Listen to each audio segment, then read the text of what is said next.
Alrighty, welcome back to the stream, and welcome back to Dialtown, also known as the Voice Torture Power Hour. So, last time, turn down the sound a wee bit. Last time, I think I was doing a pirate phone, yar. I believe that's what I was going with. And I stopped halfway through the chapter 1. I think. I might have been close to the end of the chapter, I don't know. But I stopped because I was literally falling unconscious in my seat. I needed a nap, real bad. So I just opted to do that instead of continue onwards and possibly fall unconscious literally on camera. Well, not on camera, but you know what I mean. Anyway. We're looking for Bigfoot right now in the cinema.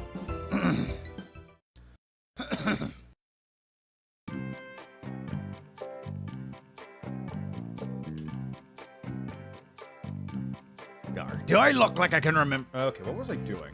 Like I said, we're the first person to send food here today since we opened. Hey, maybe you can give me a physical description of your pal along with your phone number.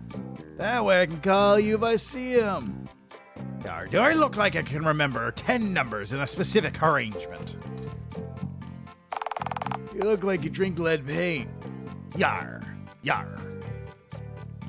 Scratch that, I'll send you a letter then. I can't read.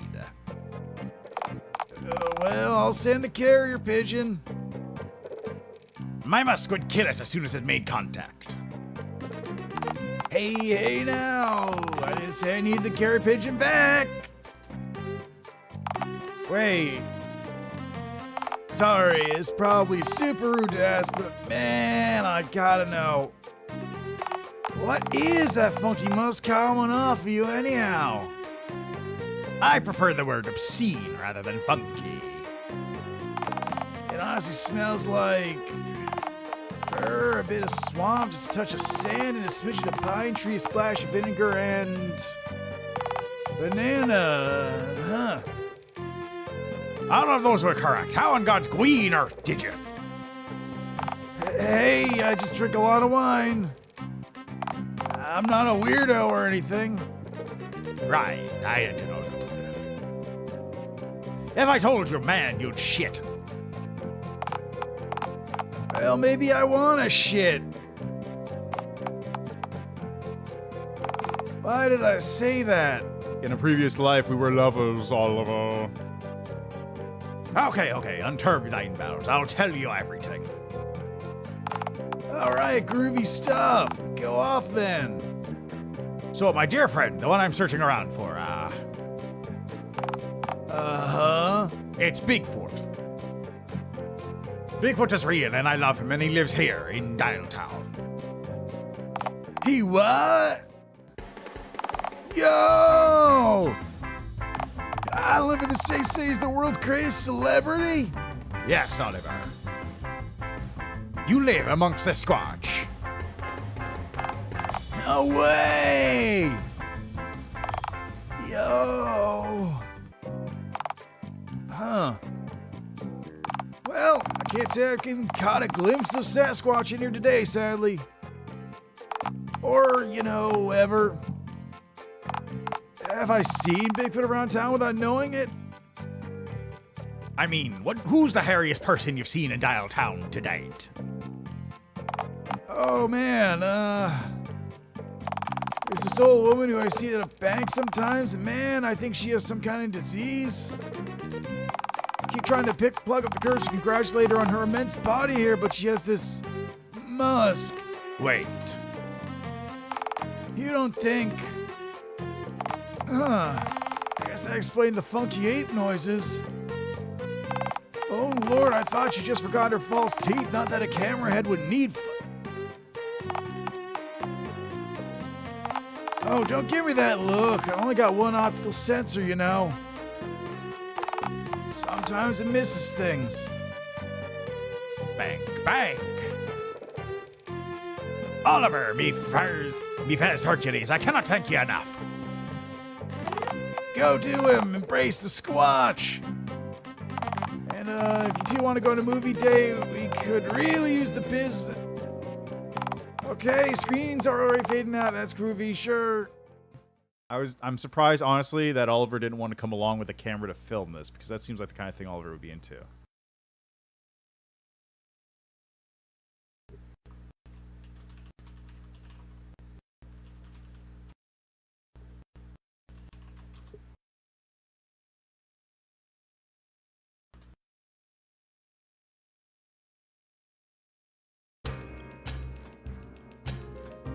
Bigfoot! Ooh. Bigfoot, my love, I found you. Oh. Yes, do you remember me? My Squatch brother, I'm here and I... Excuse me? I'm serving a customer right now. You'll have to go to the... And who might you be, Who might the woman staying behind the bank teller's pane be? Was that pane there before? Yeah. Hi, Karen. I'm Karen Dunn, an immensely frustrated bank teller. Alright, now, please, you skip the queue. Please, just go to the back of the line. You misunderstand, Carbo. My name is... I'm here for the boy. The boy? My hairy adopted child, the dreaded... Oh, you mean Bigfoot. Oh. Did you actually sign legal adoption papers, or did you adopt him like a local takeaway sponsor? Takeaway sponsor local sports teams so they can have the restaurant's logo on the back of the team's jersey. Neither. I just kind of went feral and found him in the woods. That's Bigfoot's home? You didn't adopt him, he already lives there? If anything, I'm crashing on Bigfoot's couch would be a far more accurate statement. Why are you so nonchalant about Bigfoot's presence here, Amy? Well, I do see him every week. This is extremely routine to me, which I usually find quite calming. Being interrupted by green customers, on the other hand. Why does Bigfoot come here, Karen? Does he love you? Oh. I sure as hell hope not. I really don't think I swing ape.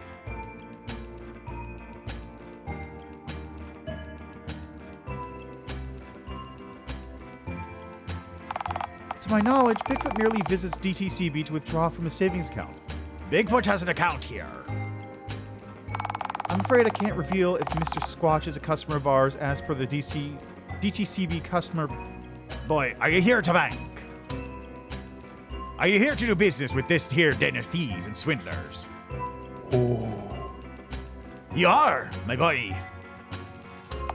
Thieves and swindlers? I don't know where you think you are, but this is a bank. Don't play games with me, Karen. I know your kind, your ilk. Phone Jesus don't say mortgage once in the Holy Rainbow. Seek God, Karen. Also, why does Bigfoot have an account here? How did that happen? Did he set it up? What does he even need money for? It's complicated. I can understand complicated things. Uh-huh. They don't call me the algebra for nothing. CH3 out of work. Mr. Squatch, may I please have your consent to divulge information about your account's history to your green friends so that they'll finally leave? Oh. Alright, it looks like it's story time then, courtesy of Mr. Squatch. So, before you ask, no, Bigfoot didn't exactly stroll on in here and ask to set up a savings account. But, the first time he entered the bank, he wandered over to the counter and outstretched his hand as if he wanted something.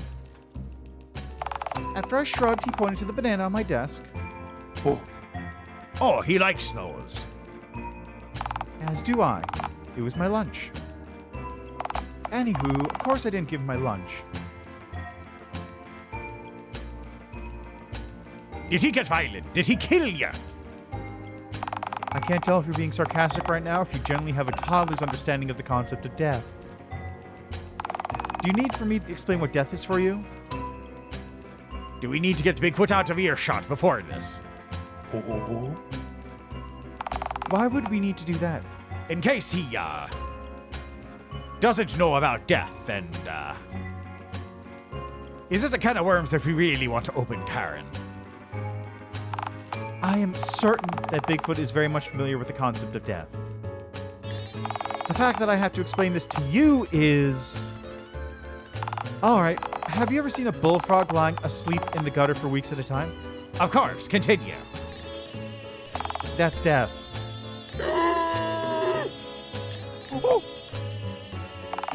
What is wrong with you? I thought they were just hibernating for the winter. Uh-huh. Explain why dead bullfrogs also accumulate in gutters during other seasons, then. Over time? How on earth do you know what overtime is, and yet... Please tell me more about Bigfoot's bank account. Anyway, Bigfoot, regardless, did not leave without his banana, so my manager decided to check whether or not Bigfoot had an account with us. You see, DCTB's policy states that we can and must expel lingering, loitering, and lollygagging customers who don't have bank accounts with us from our premises.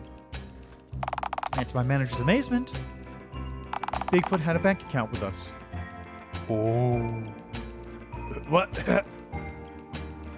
Did he, like, set it up in the 70s or something? No, from what I understand, there's this pizzeria downtown named Bear. Bear. The name of the place is Bear, just Bear. I know. Beats me why someone would name their pizza place that, but I digress. Aside from being awful at naming restaurants, the owner of Bear is also a tax fraudster. Oh, God, that's stupid. You see, our mayor, in her infinite wisdom, implemented a law obliterating any and all income tax for all revenue lodged directly into all bank accounts owned by... animals. What? Why is it possible for animals to lodge money in the first place? Have you seen the mayor, perchance? Oh, right. Continue. Yeah, she's 100% using the law to dodge having to report her own income on her tax returns, but that's beside the point. Anyway, the owner of Bear figured out a clever scheme to avoid paying income tax on almost all of his sketchy earnings. He listed Bigfoot as his primary shareholder and diverted his share of the company's income to an account with DTCB in Bigfoot's name. I guess he assumed that since Bigfoot doesn't exist, that nobody'd be able to withdraw his cash. Meaning it'd be completely safe till he decided to walk in here wearing an ape costume and withdraw all of it for himself, tax-free. What he failed to anticipate is not only that Bigfoot is in fact real, but also that Bigfoot withdraws from his account on a weekly basis. That guy's gonna be real upset when he comes in here to withdraw his tax cheat money and finds out that the real Bigfoot has eaten through all of it. That's actually really funny. So wait, Bigfoot's rich? Technically, yes. Though we don't let him withdraw money anymore. Why's that? He kept physically devouring the money that he withdrew. Destruction of money is a federal crime.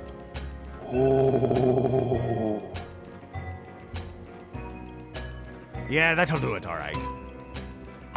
So, rather than risking seeing Bigfoot in handcuffs, we just decided to spend his weekly income on bananas, and every time he comes in, I go and fetch him an armful from the banana vault. Yes, we have an entire vault in this place dedicated solely to housing Bigfoot's bananas. To think my mother wouldn't let me go to art school because she said it's nothing but monkey business there. I want my future back. I'm sorry for your loss. In another timeline, perhaps you would have been an artiste. Alright, exposition dump over. I'm afraid I'll have to ask you to leave now. Can I have $2 for funfair tickets, please? No. Can I? Security! What's the matter?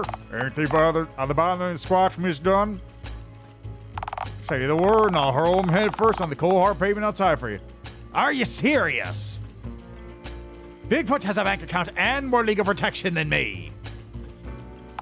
In fairness, Bigfoot has a source of income and contributes to society. This truly says a lot about our society. Well, do you want a bank account? No, then I'd have to pay taxes. But still, I deserve respect. I'm a human being. You're also green and have precisely 3 sets of nipples. At least 3 visible sets. It's always the green skin and the nipples with you people.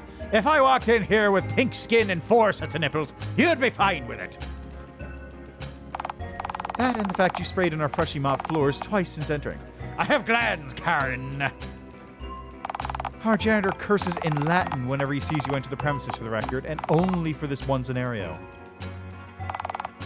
Hey, for the record, me and Bigfoot are bros. I get to slack off every time he comes in here. It's great.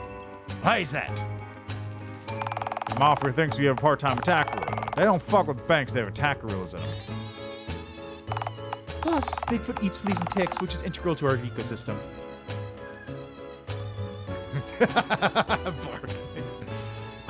I can eat fleas and ticks. I can be useful.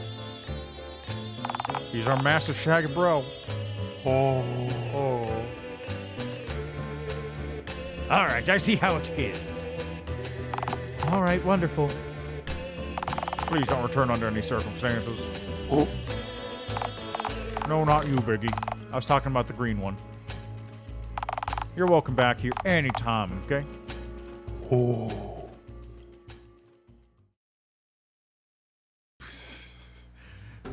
I don't know why the thing is like help Bigfoot integrate into society, because Bigfoot seems to be doing fine. All right, Bigfoot, listen up.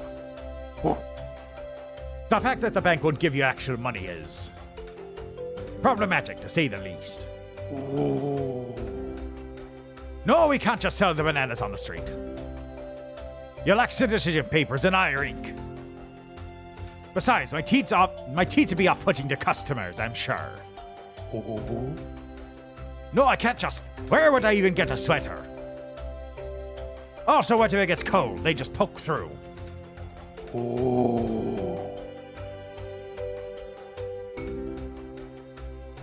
Yeah, sadly, the bank withdrawal idea is likely a dead end. But we do know something useful now. That you're a shareholder in a real legitimate business. Here's my idea. We walk you down to Wall Street and sell your stocks for cash money. Of course, those slimy fuckers carry physical money around. They all have briefcases full of random papers. I'm sure at least one of those loose pages is a $5 bill. Plus, strippers' G-strings don't blink plastic. Yet. Alright, got to get you to New York. Hitchhike, stand on the side of the road and look like you want to be a star. Actually, scratch that. Bad idea. They might bring you to Hollywood, or worse, Ohio. Yeah, never mind. Hitchhiking is a bad idea. Just take a taxi there. Yeah, but they wait to the end to charge you for your fare. Like he's going to call the cops in the Gorilla Man. And once you're in there, sell the stock for as much as you can get. Or like $5 if you can sell it instantly. I'm heavily pregnant, so time is of the essence, my beloved ape man. What, you want to know how you'll take the taxi back to Dialtown? I guess you could try the same taxi scheme a second time. But then again, a gorilla ripping off a New York taxi man might get around. Scrap that plan, just mail the money back to me. You can stay in New York. Nonsense, you'll love it. The people, the traffic, the lack of trees. Oh, give it over, man. Living with other people isn't so bad. You literally live in a tent to avoid doing just that. Shh! Can't you see I'm trying to manipulate Bigfoot? Sorry, go on. You'll love the city like Bigfoot. Think of the sequel possibilities. No, this is never going to work. You're still going to have to figure out a way for Bigfoot to sell his stocks. You'll never be able to teach him the ways of Wall Street. He's not cut out for that life. Poppycock, all I need is a speedboat, 4 hookers, and a brick of cocaine. You have a bottle of whiskey, a toaster, 2 banana peels, and a pissed off bank brochure. I can work with what I've got. You are never going to domesticate Bigfoot. Nonsense. I will domesticate Bigfoot. I'll break his spirit. You'll see. You'll see. Hours of ceaseless ace domestication agony later. All right, Bigfoot, say mortgage. Mortgage. Fuck. Ah! Dumb fucking girl, I won't make words. Iodophone, perhaps we should temper our expectation. Speaking to complain, Laura. The adults are talking. And by adults, you mean... Shut. Bigfoot, you Neanderthal. Oh. You're no less feral than when we started. I gave you a hat, you hairy bird, and I gave you a hat. Yar. Ooh, got my throat. Oh. Ah. Oh, God. What have I become? I've become the very thing I swore to destroy. The one underpaid dude who won't let you back in the burger hovel hot ball pit and slide to your previous, and I quote, needless violence? No, the other thing. Ticket Jerry? No, the other thing. Oh, you mean Bigfoot skeptic? Yes, that. Bigfoot, me fuzzy lad. I was wrong to have yelled at you just for following your nature. All this time I thought I believed you were real, but I realize now, since being you, I never believed in you. I'm sorry, my beloved woolly boy. I wish I had. I was wrong to have tried to change you, to domesticate you. You're as good as you are. You're like me, a feral child of the earth.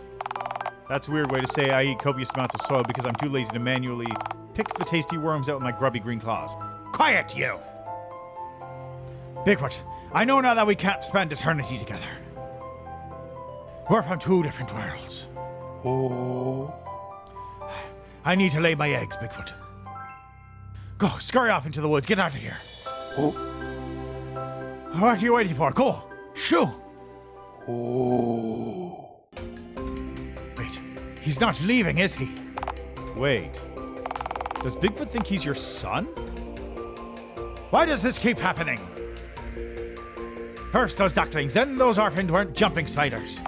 Now those would have been a good weapon to utilize against Ticket Jerry. You could have doused Jerry in a swarm of jumping spiders. I think I'm gonna lay my legs any minute now.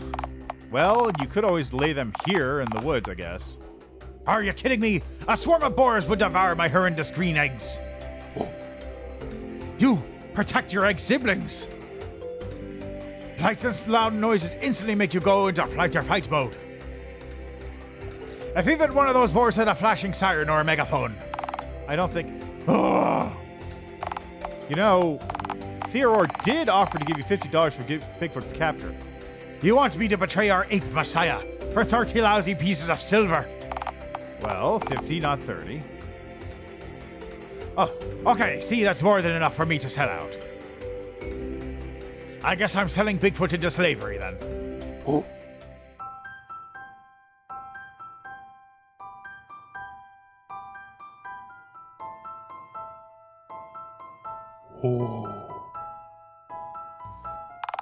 Iodophone?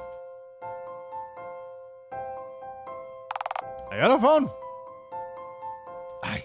I know what I have to do.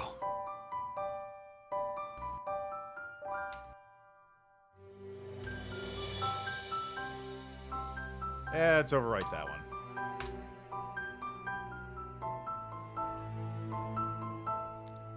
Sell Bigfoot into slavery like any hard-working capitalist would.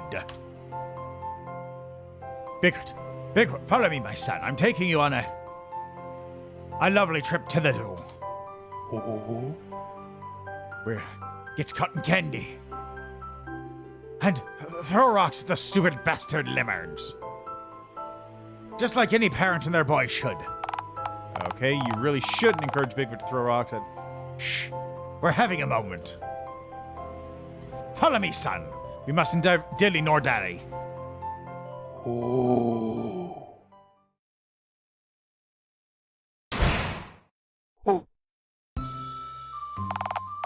capital job, my green ally. With Sasquatch returned to the dismal confines of eternal captivity, I could sell ample amounts of 8-man merchandise. Plushies, masks, why, perhaps a lock of a putrid match of fur for. Oh, that's right. Your compensation for a job when bullied. Here's a crisp $50 bill. And remember, should you wish to join him, I would be unwilling to throw in another $25 on top of that. You disgust me, you mustache fiend. You handed me blind blood money, so I'll be on my way. Remember, Green One, Bigfoot's blood is on your hands. Well, not blood so much as tacky, shameless merchandise. And not so much on in your hands as something you'll have to pay for. Say, what a brilliant idea. Why don't you spend that filthy blood money on our gift shop? I'm leaving now. Goodbye. Be sure to return when you buy some merchandise and I'll be present here.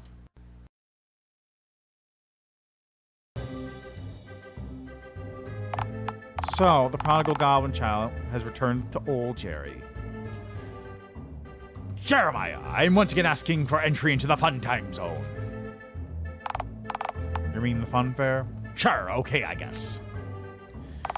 For the last time, if you want to enter, you'll have to find $2 or rope some poor sucker into... Will $50 work? Where'd you get that? Oh, foreign lord, you didn't mug an old lady, did you? Why, Did you? No, I sold Bigfoot into slavery. Just say if you mugged... I didn't, I swear. Theodore gave it to me. The mustachioed weirdo at the zoo says bully far too often for it to be ironic? Yeah, that bastard. Alright then, $50 will more than cover a fun fair ticket. Groovy, you can take the change, my good man. Are you seriously tipping me $48? Actually, scratch that. You denied me entry earlier on. Bastard man, you'll get zilch from me. Can I just get like a VIP ticket for $50? Wait, a VIP ticket? We never had anyone ask for more of our crappy fun fair. I'll be right back. I have to go ask my boss about this.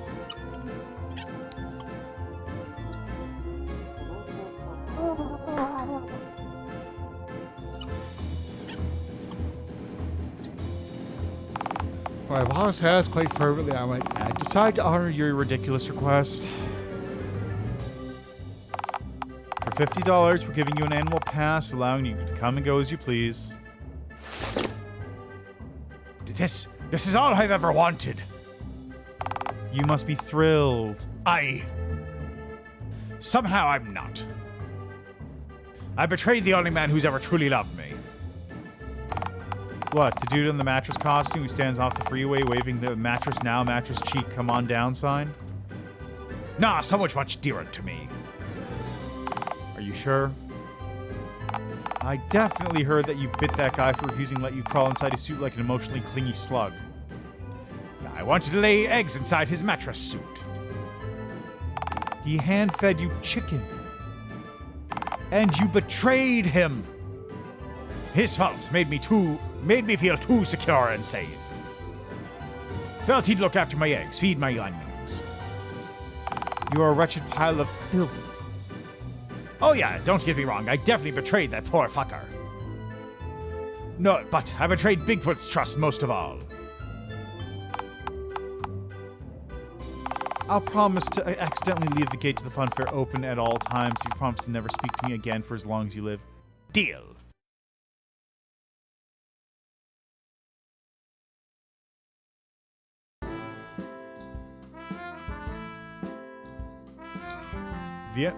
The ending where you sell Bigfoot to slavery.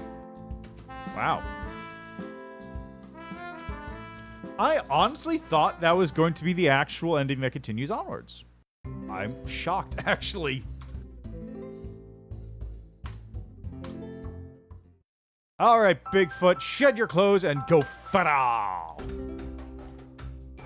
I think I'm going to do something unimaginable now. I swear to God, if you spray again. No. I think I'm going to shed my clothes. I hit a phone. You've been randomly ditching individual articles of clothing all day. Degeneracy. Judgment. Socks, specifically. Horror. At present, you're only wearing socks and a hat. Oh, I am wearing a hat. Look at that. Ha, so I am. Well, the socks will have to go.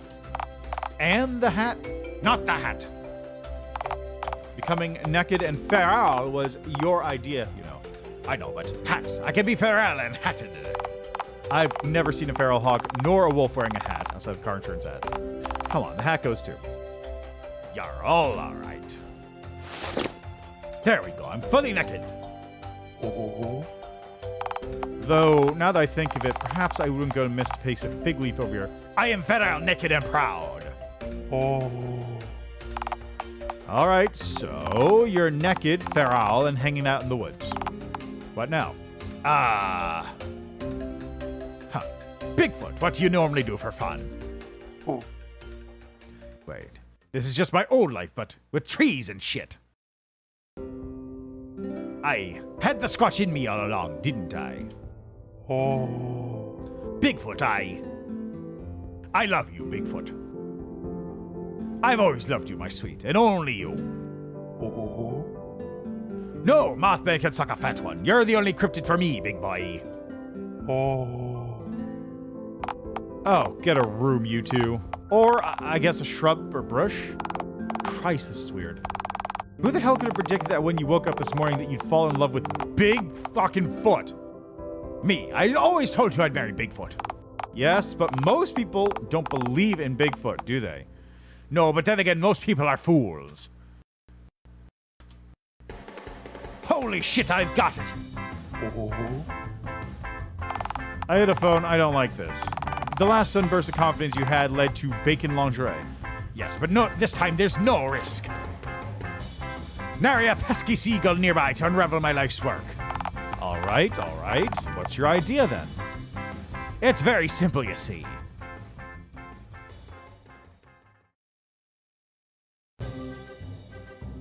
Ticket, Jerry, I have. Good Lord, you're naked. Even more so than... What is this?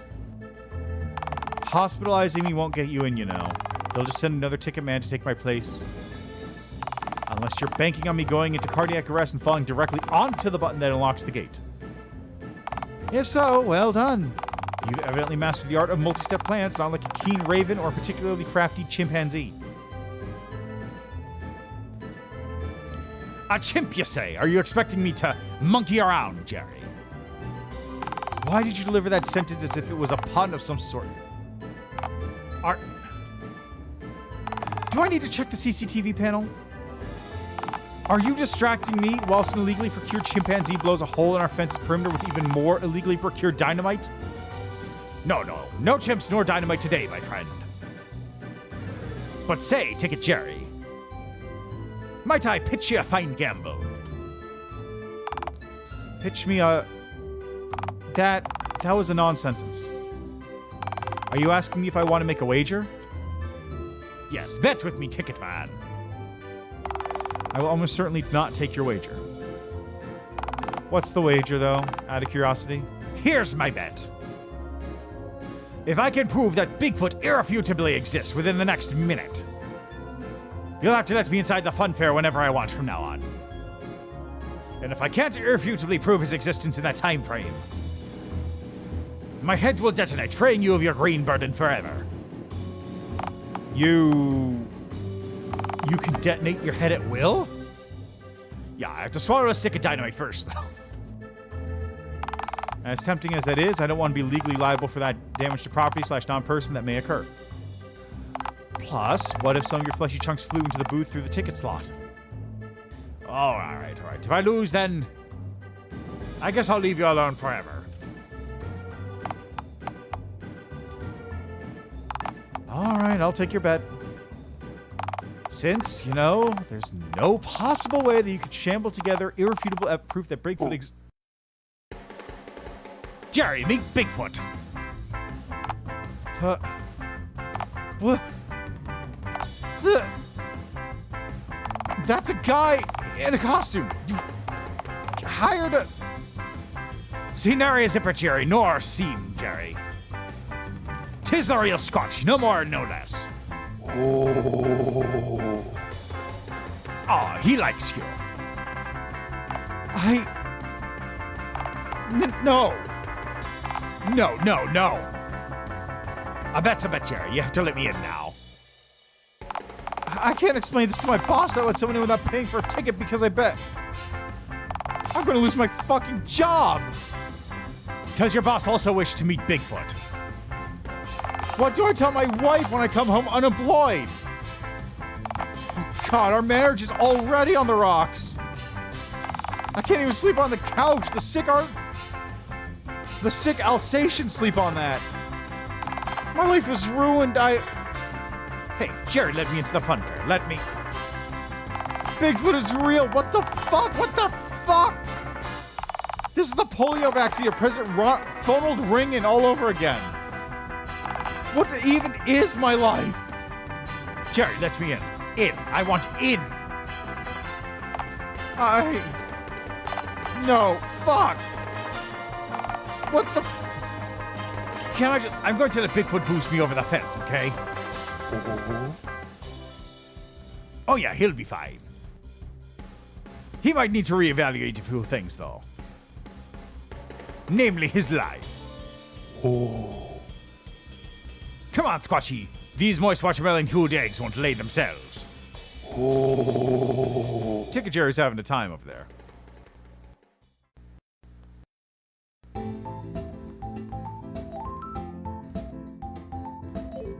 The ending where Jerry has to reevaluate things going forward. Wait, what?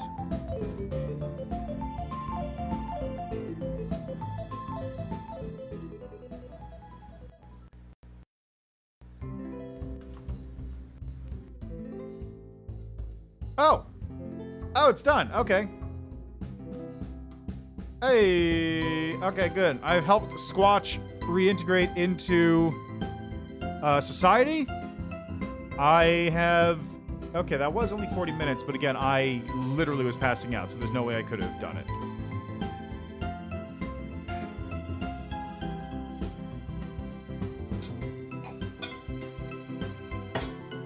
All right. I'll be back in a moment, and I guess we'll start on Chapter 3.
Okay.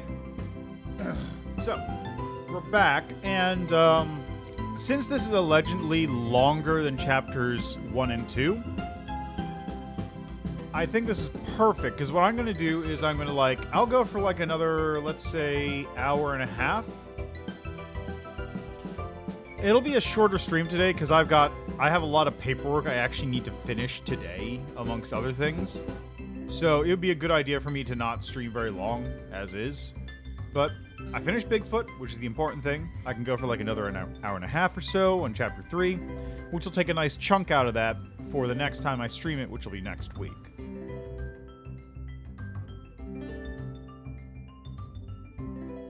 Well, put an asterisk there, because my schedule next week is going to be a little funky, so I might be able to stream this at the same time. I might have to do it later. We'll see. Anyway, Chapter 3. Enter your name.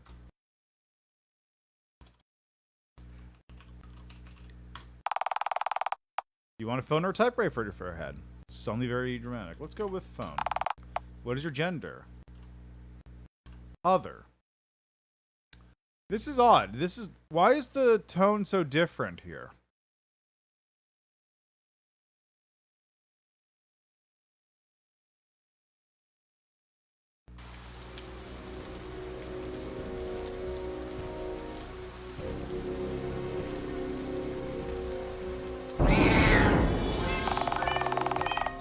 Thank you for showing up for another yet essential meeting of the Mingling. That's a good name for it.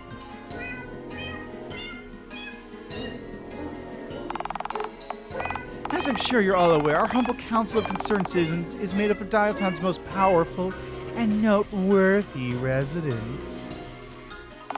Presiding over this meeting is none other than yours truly, the shrewd and devilishly cunning mayor of Dialtown, Miss Mingus Crown. Hi, hey boss, hey ma'am, suppose good evening there. Kitty. I heard that. I fucking heard that! Can I figure out which one of you... Moving on. Before we get on to our pressing business, I'll conduct a quick head count. Little Billy, kicker of shins, biter of ankles. The bane of Dialtown's alleys, public schools, and playgrounds.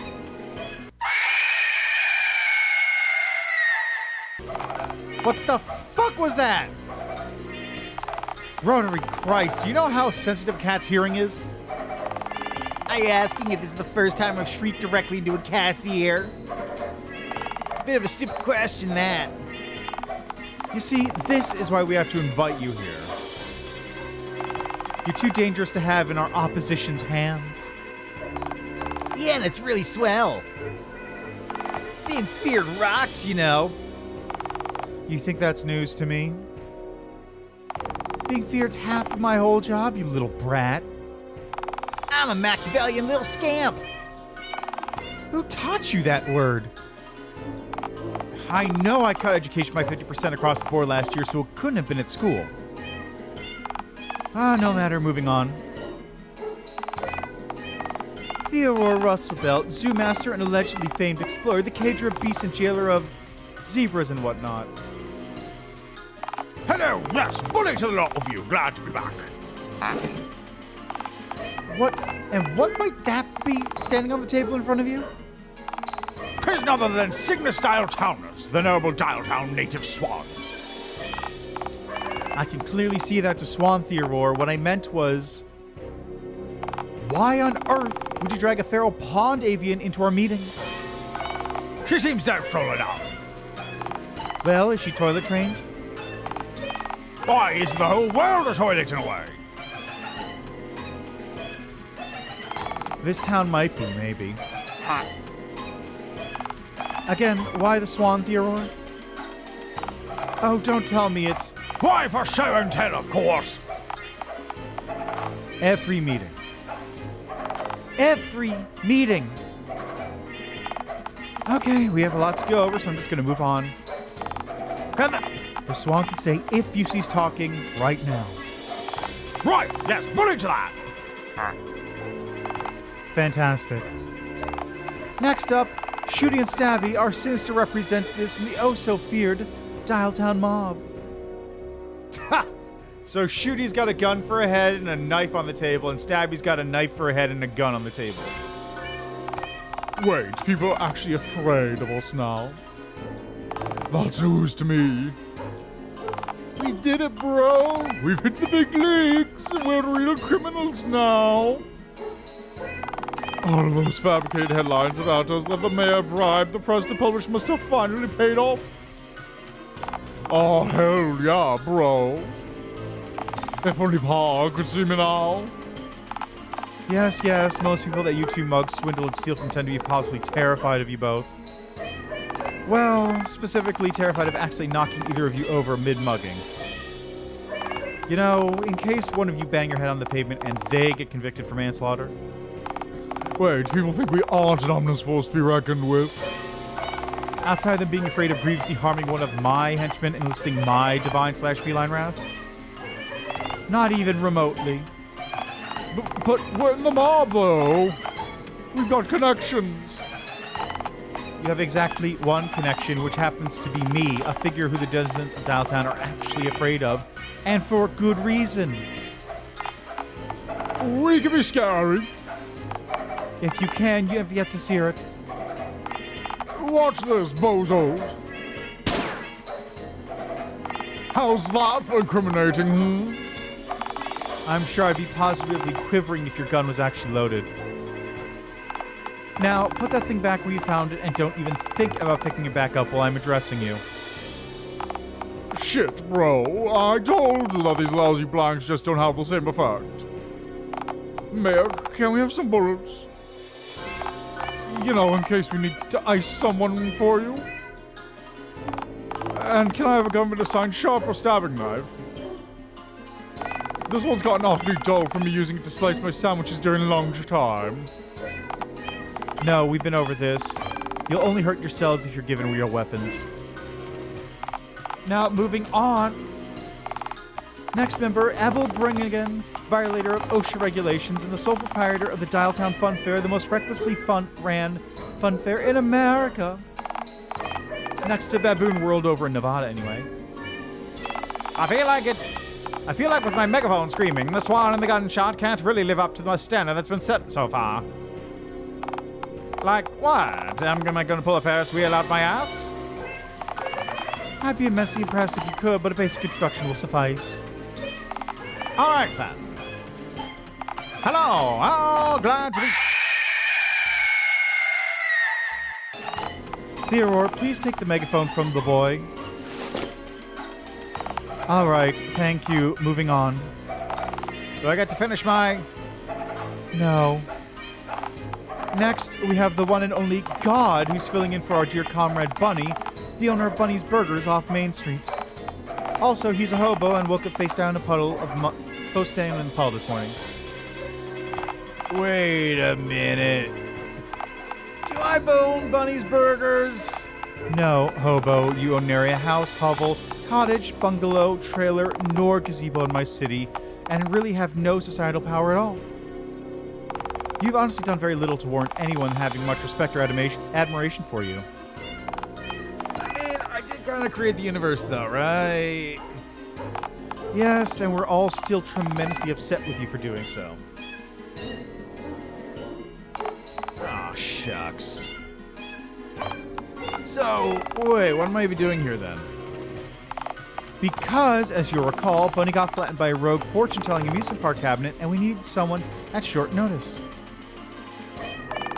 And believe me, you cannot get more short notice than a man wandering around carrying a sign saying, "We'll do a cartwheel for dog food." Ah, coolio, coolio.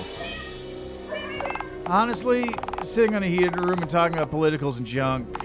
Politics. Yeah, sure, whatever. It's a hell of a lot easier than doing a cartwheel, let me tell you. Yes, I'm sure. Can't do a cartwheel, actually. My sign was fraudulent. I just wanted the dog food and was hoping someone would pay me before demanding to see the cartwheel. Wait. You create the entire universe, and yet the ability to perform a simple cartwheel eludes you? Simple? Have you ever tried to do one, huh? They're really hard. Shut up. Right then, now that we're all present and accounted for, we can begin. I saw the haunted projector, though. I hereby officially declare this meeting of the Mingling now in session. I hope you all had a relatively pleasant journey here despite the dismal weather. You summoned a child to town hall on a school night expecting to skateboard here in the middle of a thunderstorm.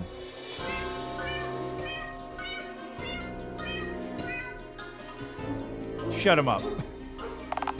Hush, stunted one. And with that juvenile outburst appropriately discarded, we can begin. Now then, you all know why we've gathered here? Nah, I don't. Quiet, you. Abel, wheel the projector over and start the slideshow.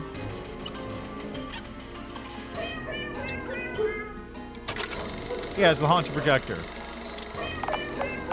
Yes, folks, we're here to discuss none other than the Green Menace. A Yotophone. The Eggler. Oh, this I heard this. Oh, yeah, Buzz. I heard the Green. Hey, Greenie. Yes, I'm sure you're all well acquainted with this emerald entity.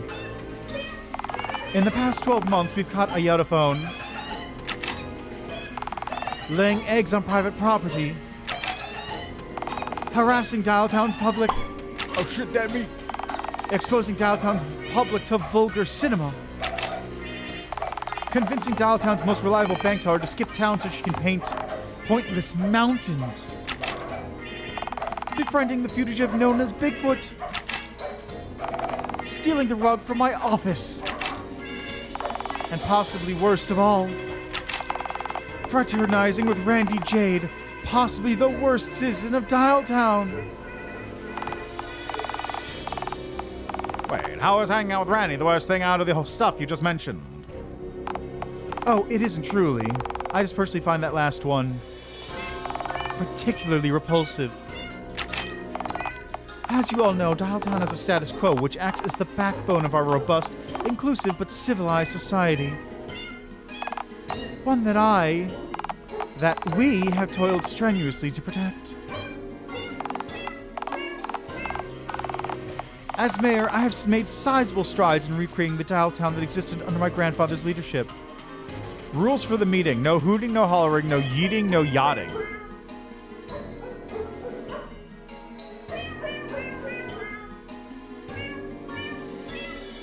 I can't remember what that says, but it says like Mingus List or something. Mingus, Billy Theodore, Shelby, Bobo, and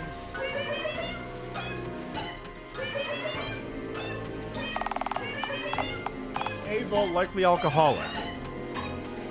A town of prosperity, order, and hope. A utopia, really.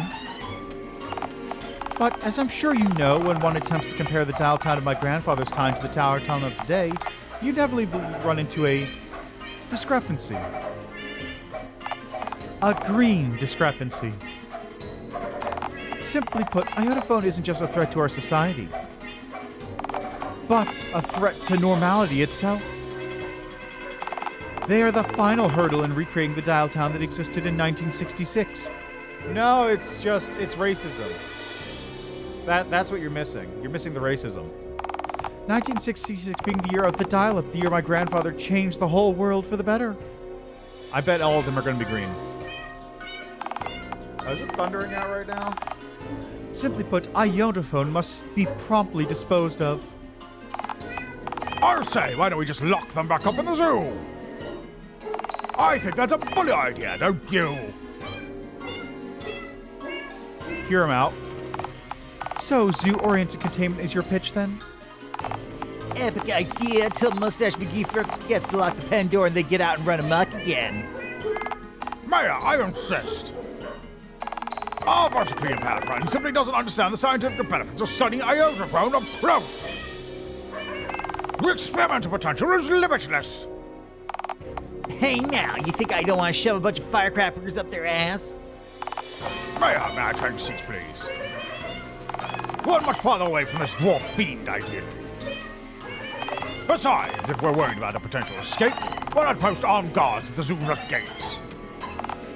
What, do you think armed guards just grow on trees, Theodore? They don't. They don't grow on trees, Theodore. Besides, the only two surplus lackeys I have at my disposal right now are these two buffoons. And they couldn't prevent a kiwi from escaping in a containment breach. The bird or the fruit? I can't see you two having much luck containing either. But you see, we'd be able to contain all kinds if we had look at fruits and birds, if we had proper weapons, Miss Crown. Hey, bozos, if you want some real firepower, come see me after... Don't you dare, Half-Pint. You know they'll only hurt themselves. You guys are making this way too complicated. I say we just bunk them over the head with a shovel. We don't bury them out in the woods. A quick wham-bam, thank you, ma'am. And they're out of our hands for good. Right, until wild boar buries them and suddenly they've tamed a boar. If we can't contain a mountainous iodophone, what hope do we have against one riding a boar? That's too hard, pointless. Why don't we just eat a burger out of the nearest dumpster and call it a night? I will we do that. Inaction simply isn't an option. Look, you all have something to gain from Iodophone's exile. Billy, is it not Iodophone who is indirectly responsible for the conversion of the Dialtown cinema into an 18s only spook house? Yeah, cutting me off for my favorite person to torture in the whole city. I can't steal the fucker's fez if I can't get to him, can I? Theodore, with Iodophone out of the picture, you'll be free to recapture and study the elusive Bigfoot undisturbed. By Jove, think of what I could disuse from samples alone. Stabby shooty, by pulling this job off successfully, you'll have proven yourselves worthy of the rank of enforcer. Dialtown's populace will know that you two must be feared, and for good reason, as you'll be directly executing my will. We'll be qualified for... I mean, yeah, of course we'll qualify Dr. John Forces. Leave it to us, Miss Crown. Abel. No more egg shits at your fun fair. Fantastic. And God. You're being paid in dog food to warm your seat. Thanks, you too.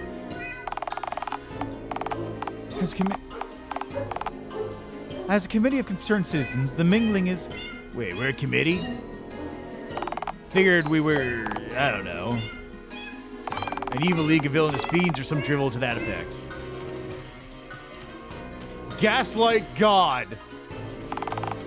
And you joined an evil society without complaint? Hey, free dog food. No, we are not an evil league, legion, squad, team, band, or anything of the sort. What makes you think we were? Well, for one, we're meeting during a thunderstorm. I don't control the clouds. I can't, try as I may. You can control the weather. If you don't like it, you turn the thunder off. Hey, I'm fine with it, I'm just saying. Oh, and also the matching purple thing y'all have going on with your outfits and the overpresence of purple in the room. coincidental. We're also meeting in a building that's essentially just a giant version of your head. Also, there's a tiny golden replica of your head on top of your cane. Also, the fact that you have a cane to begin with is pretty damning. Do you want the rest of the dog food or not? I'll be good, ma'am. That was hardly gaslighting. Come on. Excellent. Now onto the capture itself. Theodore, I'll need a cat carrier. The one you brought the swan here in will suffice. Shooty and Stabby will take care of the rest. How are we gonna lure them into a Miss Crown? Yeah, I've seen that fuck up close and they look like the scratch. And possibly bite. Oh, don't worry, you two. I think you'll find my method of subduing them to be most effective.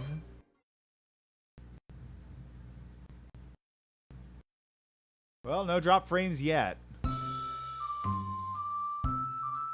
Okay, so what are we going with?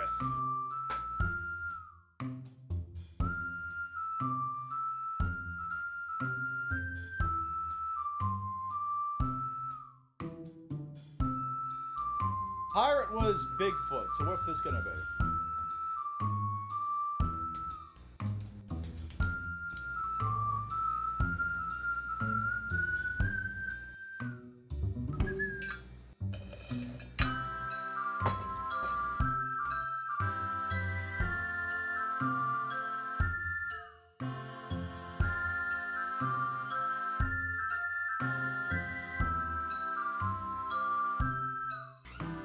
What a beautiful spring boy. Hold on, how about Transylvanian? Ah, what a beautiful spring morning. Hang on a minute. No, it's not gonna work. Hang on. No.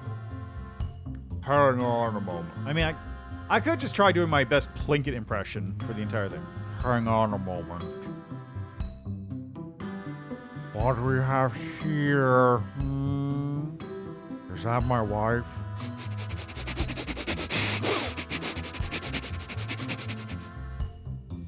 Is that my wife? That told me they never found the body for my wife. Hey guys, a full English breakfast just for me. This is wonderful. What a windfall. I had a phone. I wouldn't eat that. No, it's good. No, I really don't think it is. The food's green, man. That's really good. It's green eggs and sausage. Actually, it's not ham. Yeah, but I'm green, so I guess it checks out. How? What? There's audible malicious giggling coming from outside the tent. This is obviously some kind of ruse. Crying out loud, that's clearly a human skull on the plate. I disagree. Please, I had a phone. For once in your life, exercise the slightest bit of self-control. I've decided I'm gonna devour the breakfast like it's pizza rolls. You know, just in case. Just in case what?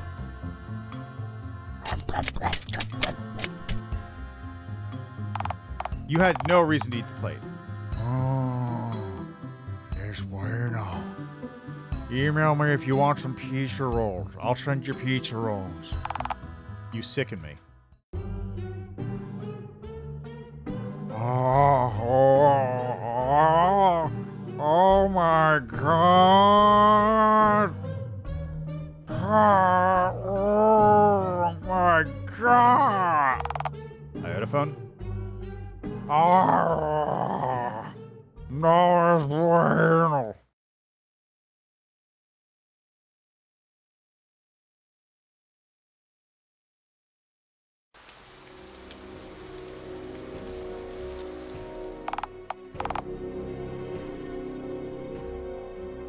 Well, that was easy. Yeah, honestly, hardest part was getting them to bend into shape that fit the carrier.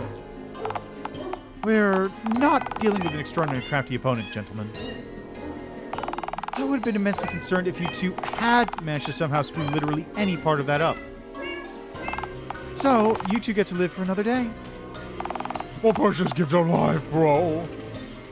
Hell yeah! Hey, you're both so happy to be alive. This guy's responsible for that, and he could really use some change. Come on, brother. Sure, you can spare one lousy dime. Miss Crown, do we really need this bozo here? That's my official title, Mayor. Seat warmer. Technically, he's doing exactly what I hired him for. What matters is that Iotaphone happily took our insultingly conspicuous bait. And I still can't believe that they did, as gullible as the fucker may be. The eggs were bright green. Well, Stubby One, their eggs actually happen to be bright green. I'm actually unsure if they know that they're not meant to be that color. But they must at least...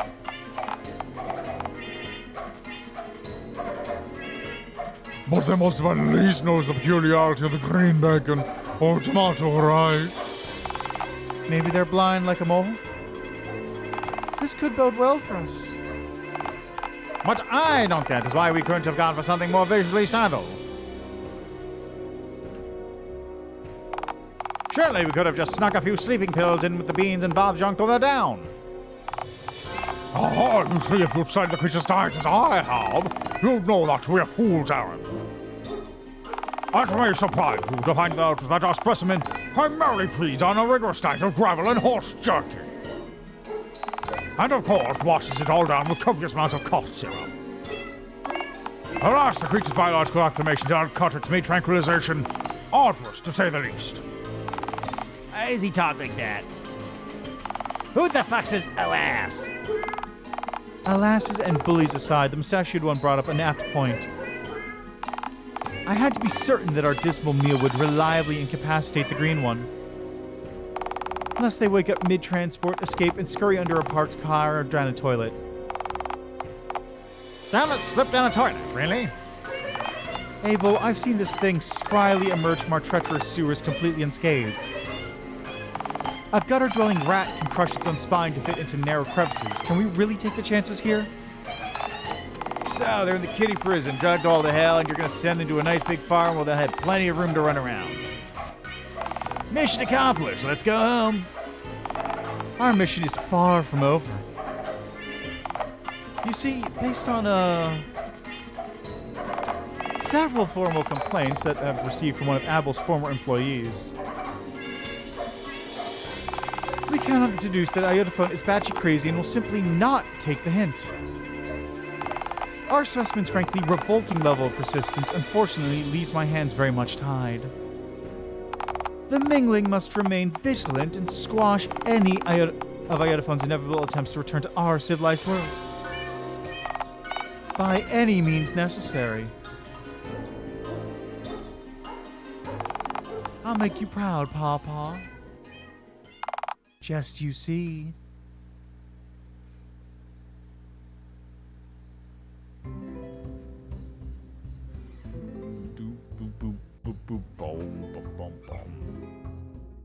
Dialtown, Chapter 3. Well, shit.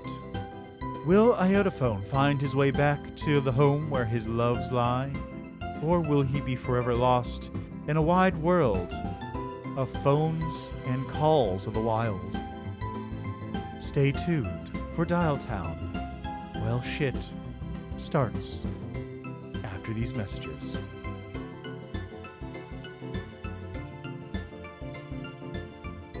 I'm not going to go play any messages. I don't have any ad copy prepared.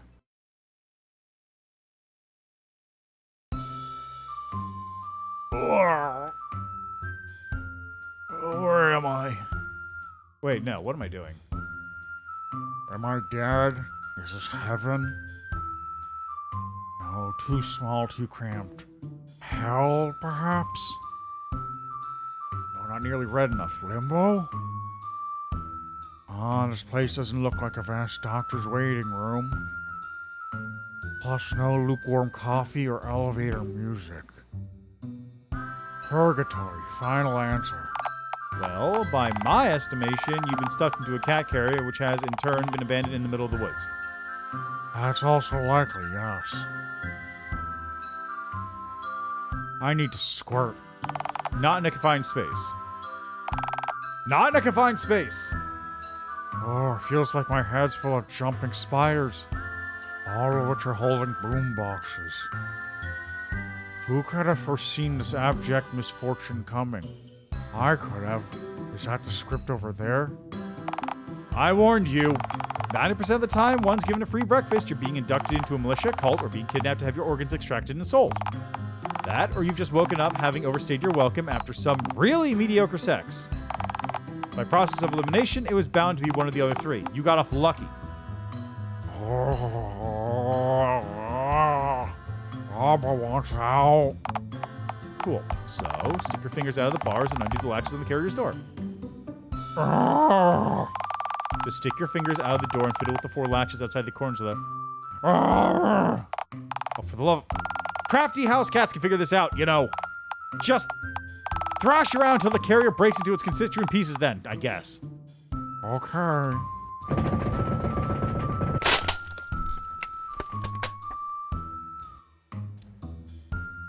Oh, that could have been worse.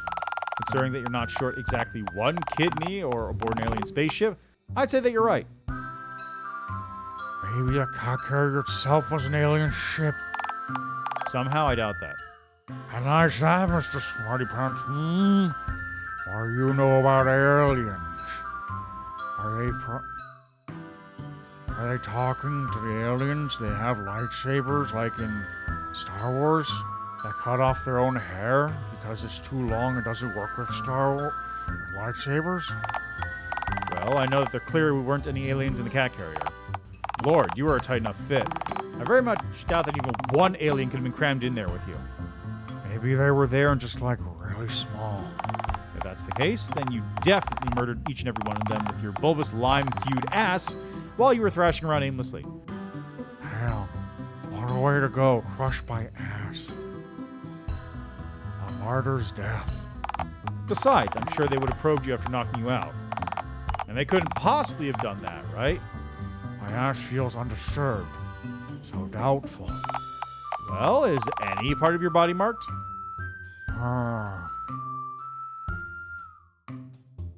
No probes or chips, but I do have a note stapled to my spine. Alright, yeah, those usually contain some strongly worded information. Go ahead, read it. Don't come back. I mean it. Don't even try. Don't. I mean it. I really mean it. I mean it. Don't come back. I mean it. Phone, goddammit. If you come back, I swear, Mingus. The note seems to say... Oh shit, that's right, I can't read. I have no clue what this says. Wait, Mingosh. I know that specific combo of hieroglyphics from the Magnero campaign posters. We call those letters, but go on. It's the cat lady. You know, the one with the cane, politics puss. Great job. Never call her that in my presence again. There's some more on the back, too.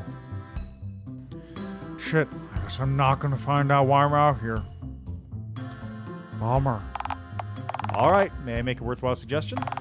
Wander out into the woods and keep walking till you drop dead. Okay, yeah, it seems like my best move right now.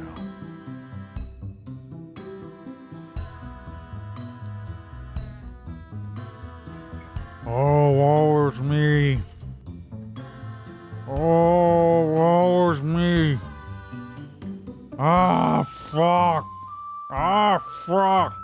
I'm wandering through these desolate trees all alone. I'm a lost little creature left alone to die in the snow. It isn't snowing. Fuck. Please cease the weeping and wanting. No, I shan't. Please. You'll wear yourself out and fall unconscious. Okay, never mind. Feel free to hasten the inevitable. Actually, if you want to really speed things up, then you should jog on the spot while you're screaming. Use up the last bit of juice in that iguana-hued husk of a body. Okay. Oh, it's me. Fuck. Just stick a cherry! A uniform? Is that? Ticket Jerry. Our truest friend, greatest ally. That's not. Okay, sure, alright. How are you doing out here? Oh, I'm just on my way back to my pasture. Pasture? Pasture. I'm a shepherd now, remember? Ticket Jerry's dead then. You're now Sheep Jerry. Do I gotta say in this? What a ridiculous question. By the way, about the sheep thing, is this a new development, or... Are you seriously asking? You got me this job after getting me fired from working the ticket booth at the fun fair. Oh yeah, good ending of Randy's route, right? Well, I don't know what you're talking about. You sad little creature. Oh, it matters not. Sheep Jerry, it's so good to see you. Yeah, right. So, to reflect your own question back at you, what are you doing here? Did my wife send you? For the last time. We've been over this. I can't bring the sheep home with me. She can't bring our marital issues out to the pasture. First of all, your bar pasture? You just call it the pasture. If the next thing you say doesn't engage me, I will try to leave. And should you attempt to stop me, I will become violent. Jerry, can you help me? I'm a lost little creature. Well, then you're in luck because, boy, have I got the pitch for you. Is it? Phone look, please tell me you aren't trying to revive the last idea you pitched to me. The last time, even if you find one, I strongly doubt that any boar will let you ride on its back. Even if incentivized with a stick of horse jerky or hand-felled diced kiwi. Wait, do you mean a kiwi fruit or a kiwi bird? Well, which did you mean back when you first pitched the plan? I don't remember. Shame on your face says otherwise. Where were you even gonna find the kiwi bird? Break into the zoo, scurry away with one under my arms. If you're capable of breaking into the zoo, why not just ride out in something cooler than a boar to begin with, like a polar bear or... Wait, why am I helping you? Oh yeah, it reminds me, I need a favor. I swear, if you ask me to give you a ride back to Dialtown sitting on my lap... No, You see, I got drugged up, and then I woke up in the woods, trapped in a cat carrier. Okay, I'm sure this sort of thing is a regular occurrence to you. So, what's the issue then? I need you to read this note for me. I found it stapled to my spine after I busted out of the cat carrier.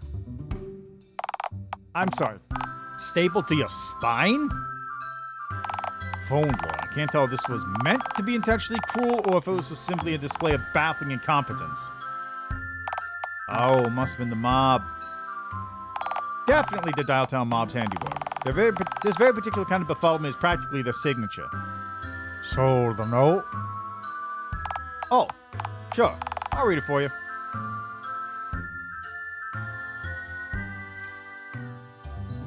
Will your flock over in the pasture be fine while you read to me? Are you trying to talk me out of the favor that I just agreed to for you? Oh, right. Sorry. Nah, I'm sure they'll be fine. After all, how much chaos could a few unattended sheep possibly cause in the few measly minutes I spent here chatting with you? I'm sure they're doing fine. Right, let's read what's on the front of the note here. Oh. It reads, don't come back, I mean it. Don't even try, I mean it. I really mean it, Okay, there's a whole page of this. Anyway, it's signed... Mingus. Wait, the mayor exiled you? I can't believe she... Phone Lord, I thought she was done with all exiling nonsense since Since what? Are you gonna say Norway? Are we in Norway, Jerry? Does this look like Norway to you? I'm sure nowhere has trees. For their fjord creatures to live in. Do you want me to read what's on the other side of this note or not? Please. Let's see here. Seems the side of the note is intended to be read by the first literate person to find you post-exile in case you manage to wander back to civilization. Which is true, correct? Presuming you went straight here after escaping the cat care you woke up in and didn't say get coaxed into eating dog food from the palm of a wandering stranger. Did you? No, I just read the... Alright. Let me just... Oh.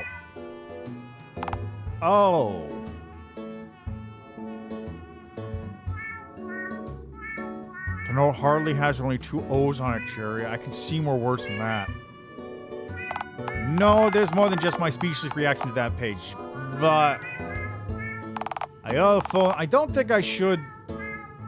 You might simply be happy you're not hearing this. Jerry, what does it say? I need to know, Jerry. Alright then. To whom it may concern. Alas, you have just encountered the heinous Iodophone, a vile and wretched creature. Strong start.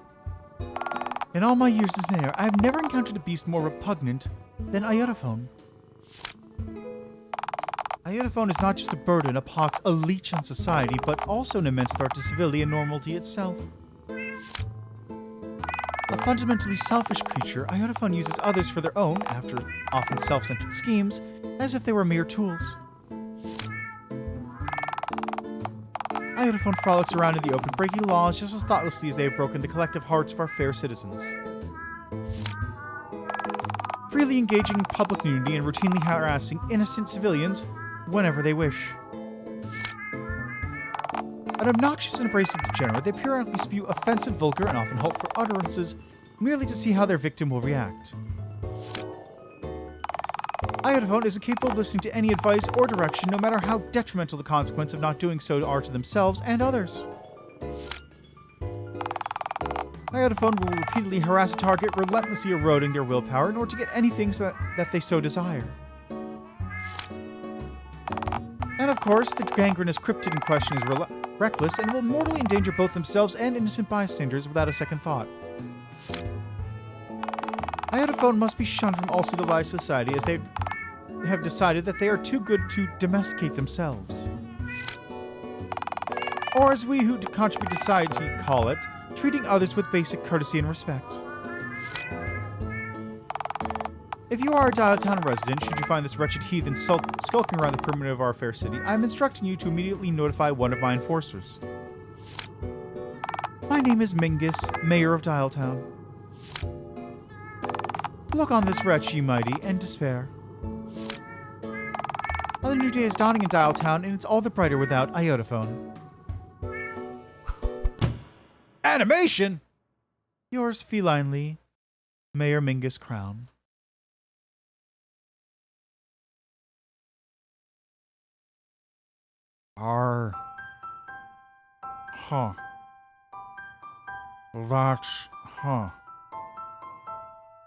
None of that is true, right? Did I deserve this? Well, Oh Lord, all my life I've been told that I'm a monster. I thought those people just wanted to be hurtful because I was different. I had no idea that I really was a monster. Jerry, I'm sorry. No. No, this isn't right, damn it. This was a waste of papers and fit to wipe my ass. What? Iodophone, this note is bullshit. It's not reality. It's a manipulative, dishonest hit piece, one that Mingus is hoping will deter you from returning. Don't give her the satisfaction. But I mean, the note's right about me. This is who I am. Look, Iodophone. I'm not going to pretend that you aren't sometimes extraordinarily selfish, reckless, vulgar, nor abrasive. Thank you. Gee whiz, don't get all mushy on me, man. But there's two monstrous falsehoods here, and each of which makes this note completely refute itself. What falsehoods? First of all, as much as it pains me to admit it, given how much effort I put into deterring you from lollygagging around my former place of work, the fact that you refuse to give up is sometimes a positive attribute. But the note says I harassed you. I owe the phone, you got me the job I'm currently working right now. I owed the posture to you. One posture. Two. Really? You don't know how much happy I am with this life. You didn't have to do any of this. But you did. You think the mayor's ever cared for my plight, that of the common man? I sent stacks of petitions urging the mayor to deal with your continued attempts to lay eggs in the funfair grounds. And she only acted after I left town when it suited her schedule. Mingus and her posse are only out for themselves. Her inner circle is made up solely of loons, bureaucrats, and thugs, all high on their own power.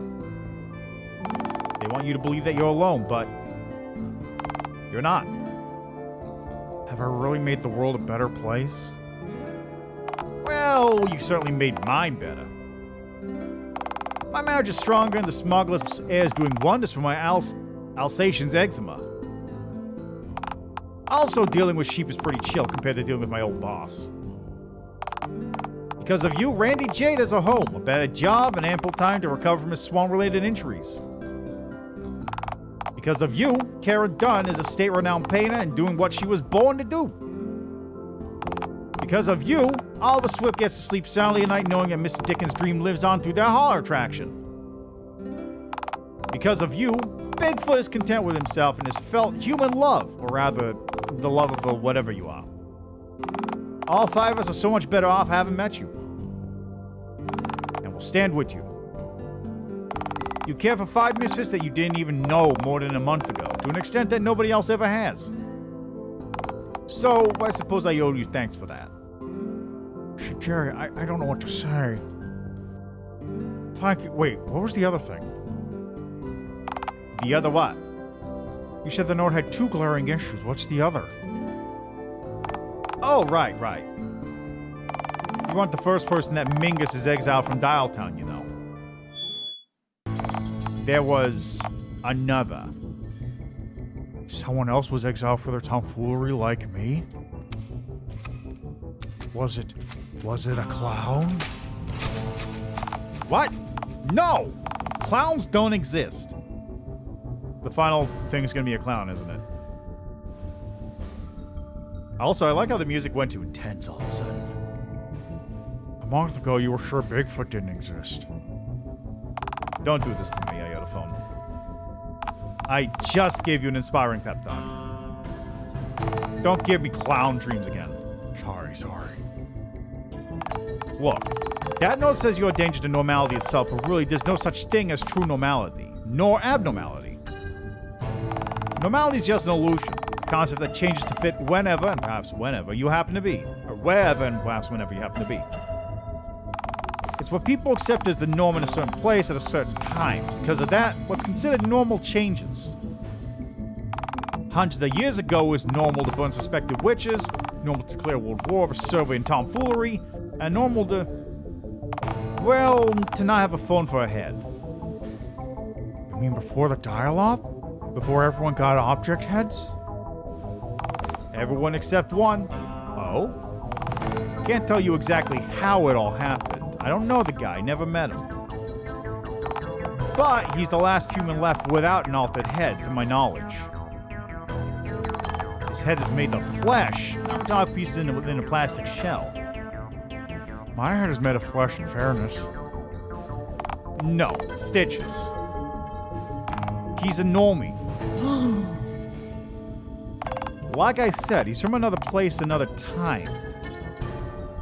Mingus exiled him from Dialtown for his abnormality, said he conflicted with her vision for Dialtown, whatever the hell that means. But where he came from, he was normal, and we would have been abnormal. like you. He got a bum deal. Where is he right now? Oh, he lives in a shack 8 miles from here, give or take. I don't know if I'd recommend seeking him out. He's just as likely to shoot you on sight as he is to actually talk with you. Sorry, scratch that. He is far more likely to shoot you on the moment he sees you than talk to you. I need to find him.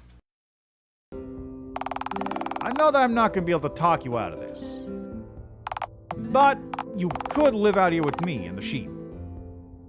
I got a spare pile of hay in the dry corner of my barn. Jerry. Alright. Just know that if you ever grow weary, hungry, or get hit by lightning or whatever, I'll always be out here waiting for you. Jerry. Parker, I'm gonna shoot this man out now. Okay, cut through the clearing and walk through the trees for 8 or so miles. Due north. You'll find the shack. And for what it's worth, good luck. I hope you find what you're looking for. Thank you, Jerry. It's been my pleasure, truly. Please try not to walk straight into a bear trap.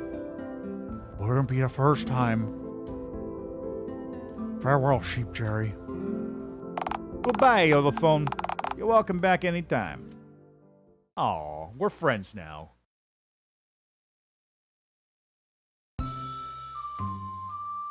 Phew, I'm so exhausted. Must have walked a good 7 miles by now at least. Jerry is still within earshot.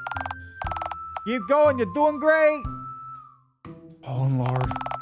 You know it's only gonna get harder from here, right? You're tired already. Jerry's always got a pile of hay in his barn. No, I have to find the Normie man. Return to Dialtown. Alright, I'll address the power-hosed elephant. The power-hose-headed elephant. Oh god, of course the power hoses. Elephant in the room then. Why? Why on earth would you want to go back to Dialtown so badly? Is this about your eggs? Oh, doll, this was for them, damn it. All over it. Okay, I know you invested an unusual amount of time and effort for you into birthing them, but you know they're probably going to look like you when they hatch, right? And what's that supposed to mean exactly? Just a fact to consider before you get self-killed trying to go to them again.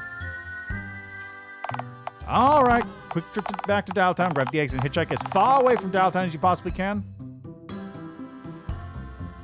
Oh, like hell, I'm giving up on Dialtown. I'm sorry, give up on Dialtown? They exiled you, Iodophone.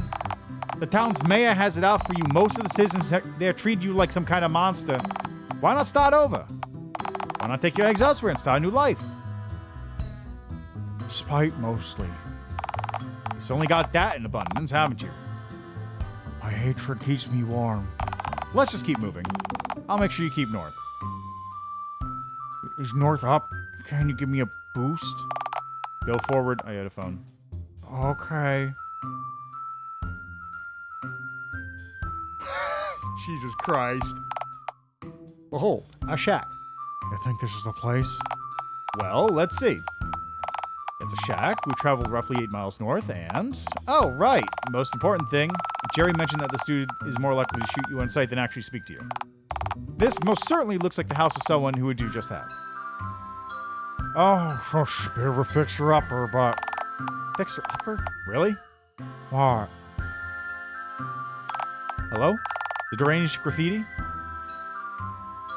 Hey, we all write things down so we don't forget them later on. Are you kidding me? Don't drink the water? Maybe the allure of the dude's toilet water is just too much for the poor guy. I know sometimes I need to be reminded not to drink it. Even when I remind you not to, you still drink it. Added flavor. Many eyes always watching. Theory. Owls. This guy's clearly unhinged and quite possibly feral.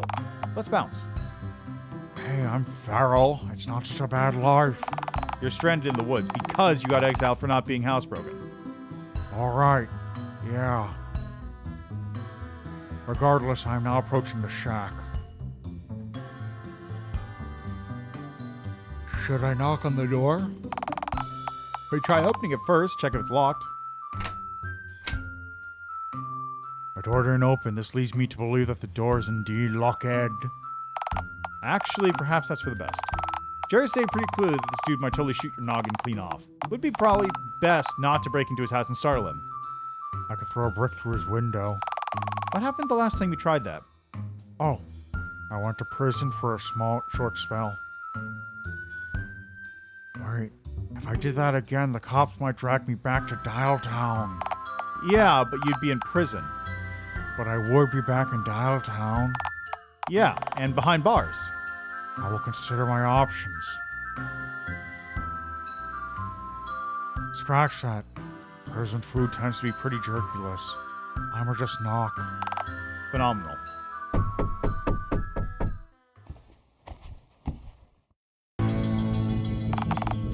This is private land, partner.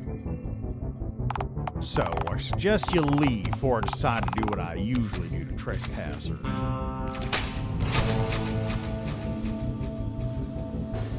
You don't understand, I'm here to deliver pizza. Well, and in order pizzas, so why in tarnation would you assume that'd work? Who passed up a free pizza? Free food! May I remind you that you ended up out here buying devour some sketchy free food? Oh, no, that's the noise. May I remind you that you ended up here by devouring some sketchy free food? Quiet you. Why'd you just hush me? I didn't say anything. Oh, sorry, just talking with the narrator. The what now? You know, the voice in my head. The one that explains to me how the world works and how I should feel about stuff. Anyway, I'm very well adjusted, so please let me into your home. So I can, deliver this piping hot pizza. You're not holding a pizza. You're not holding any pizza rolls. Yeah, I'm holding pizza rolls. You want some pizza rolls? I got pizza rolls. I can see you through the peephole, you know. Gosh, I was so close, too. Lord, give me strength. Look, partner, I'm not normally the kind of merciful type, but I can tell you ain't all there. Most importantly, you definitely ain't a threat to me or my homestead. Just go. But we need to talk. Mayor Mingers exiled me too, from Dialtown. I'm a freak just like you. Just like we ain't the same, partner. You don't have an inkling of what I've been through. I don't want you here, you understand? Boy, ain't that a familiar thing to hear. Don't you dare try and guilt trip me, partner. You're trespassing on my land. Bold of you to assume I understand property laws. I'm not gonna warn you again. Just go. I'm not moving till you let me in. My door's deadbolt and I got enough supplies to last me 6 winters in here. You wanna wait? You'll have to wait an awful long time, partner. So be it.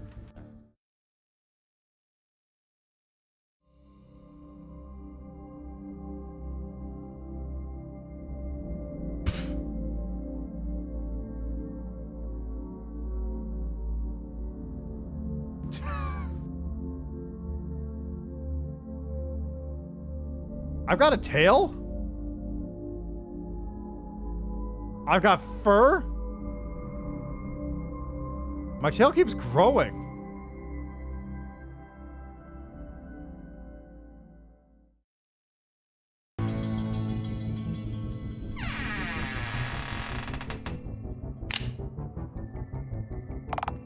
Well, what in tarnation could you possibly want from me?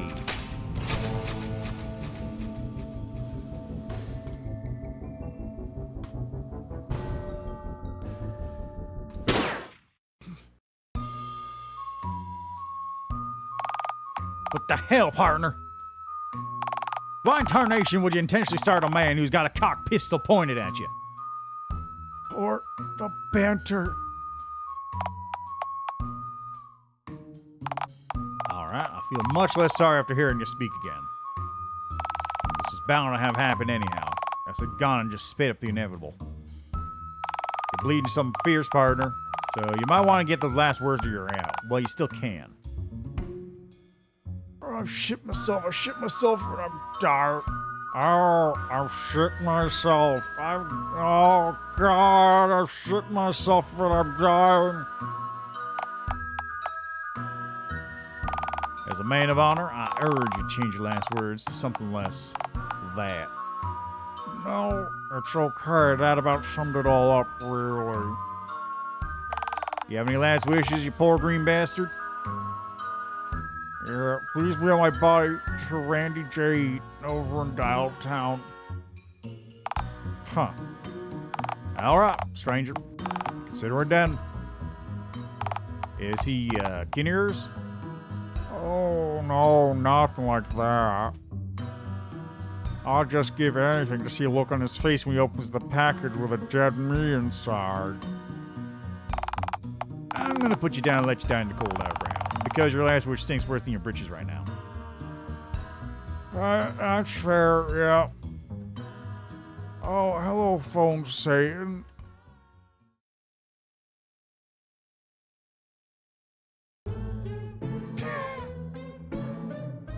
The ending where you get shot by a deranged cowboy and are subsequently mailed to Randy.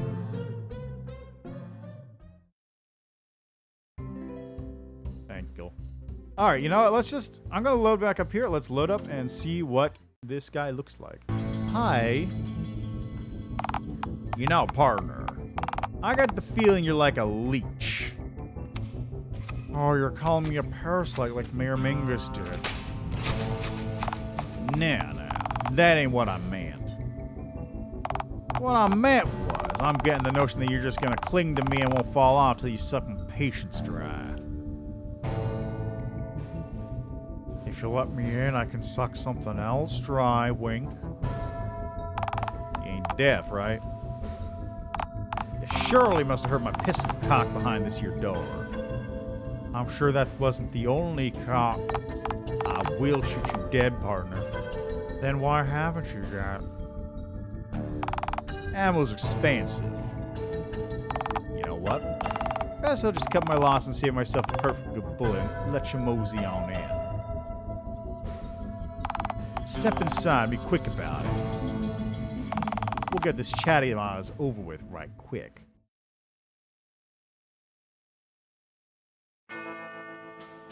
Oh, he's got a bag on his head.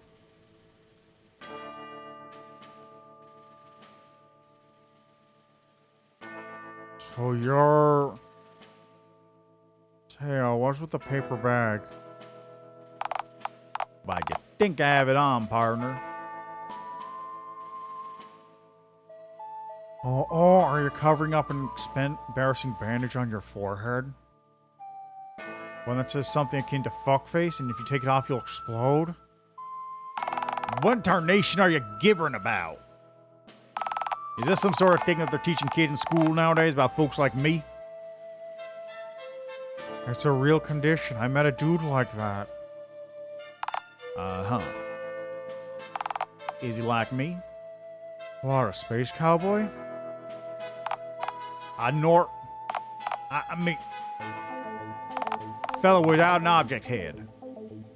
Oh, no, he's not quite a person, granted, but for unrelated reasons.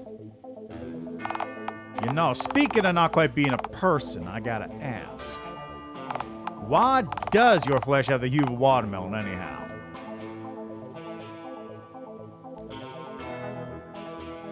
You like it? You like it? No. As a matter of fact, I find you physically repulsive. Oh, you're gonna take the bag off and let's see one. So this is the real freak.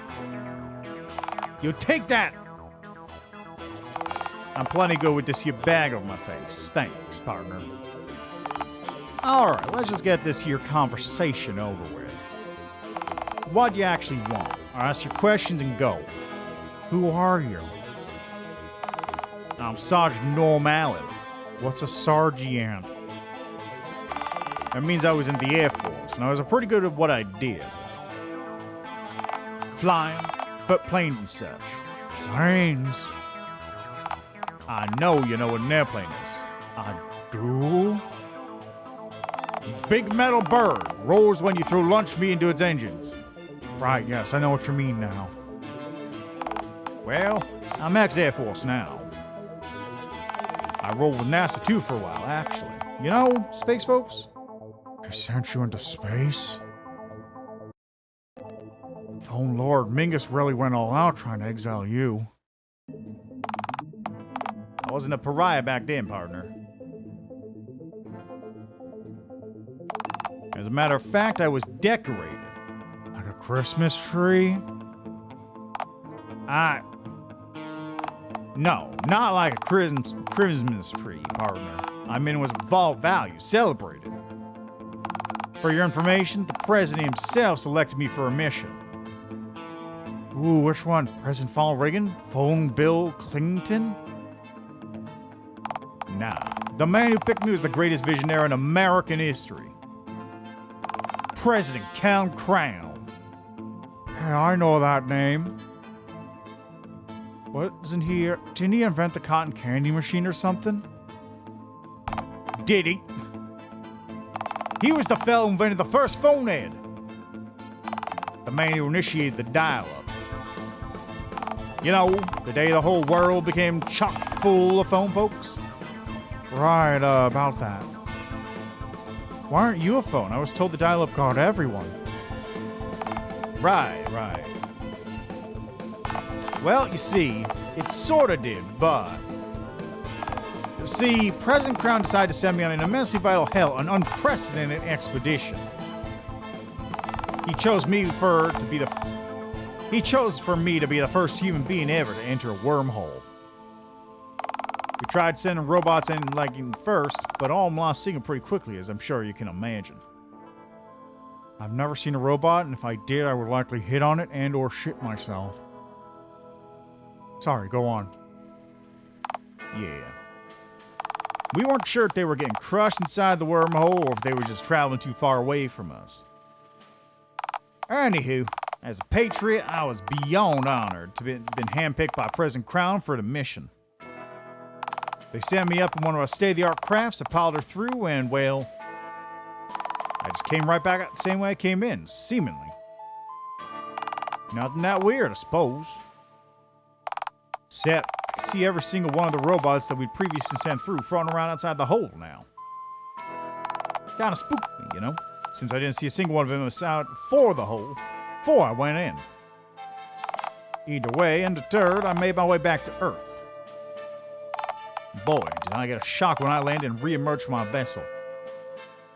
You ever see that one movie where the astronaut returns to Earth and there's monkeys everywhere? And then he sees the Statue of Liberty on the beach and freaks out because he's been in New York the whole time? New York, it sucks! All them yuppies and city slickers.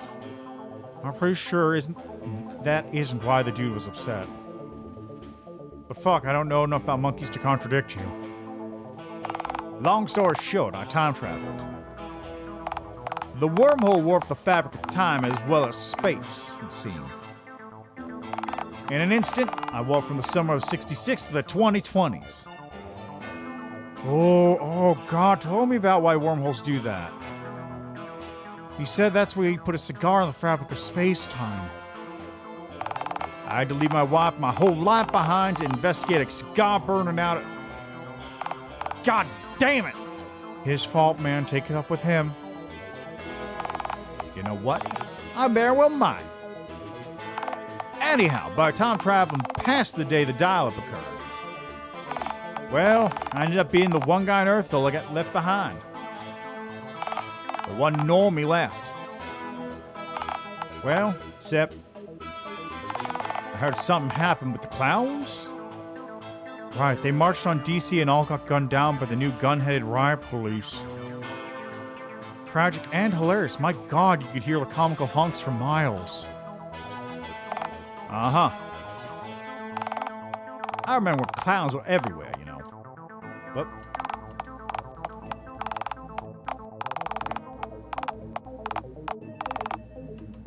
I'm so sorry. Yeah, well, I guess this is the one adventure living in this time and place if there are any upsides at all. So, I guess it's just me left now. The last normie. That's why I got exiled from Dialtown in the first place, you know. Didn't want to conform and get my head replaced against my will, all for the sake of fitting in. Ooh, that's why I got kicked out of town. For threatening normality itself.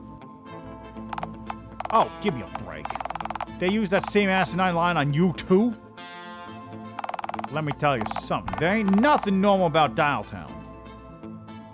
And there certainly ain't nothing normal about the mayor of that backwater slum.